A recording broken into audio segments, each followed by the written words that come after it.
बिहार में election commission की voter list SIR यानी स्पेशल इंटेंसिव रिवीजन में लाखों लोगों के नाम वोटर लिस्ट से बाहर किए गए हैं।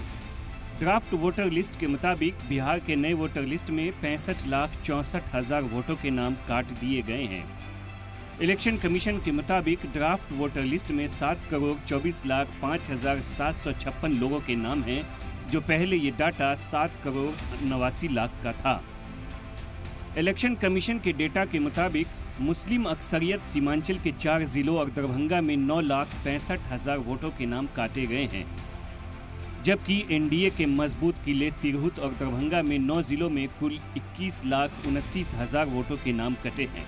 वहीं इंडिया अलायंस के मजबूत इलाके पटना और मगध कमिश्नरी के 11 जिलों में 16,57,000 वोटों के नाम लिस्ट में नहीं हैं। SIR पर संसद में जारी घमासान अब और तेज हो गया है। संसद के बाहर अपोजिशन पार्टियां SIR पर चर्चा के लिए लगातार एहतजाज कर रही हैं।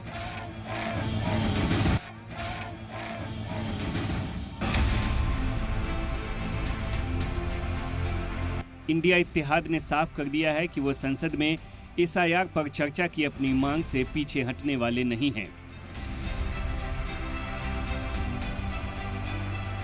राहुल गांधी ने हाल ही में इलेक्शन कमीशन पर BJP के लिए वोट चोरी का इल्जाम लगाया है।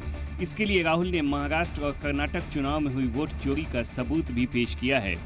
वोटों की चोरी और बिहार में SIR को लेकर राहुल गांधी की सदारत में एक और यात्रा की शुरुआत बिहार के रोहतास जिले से 17 अगस्त से शुरू होने जा रही है, जो 1 सितंबर को पटना में खत्म होगी।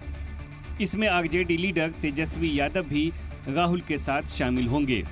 कुल मिलाकर आने वाले दिनों में बिहार से लेकर दिल्ली तक वोटों की चोरी और SIR पर जमकर सियासत देखने को मिल सकती है।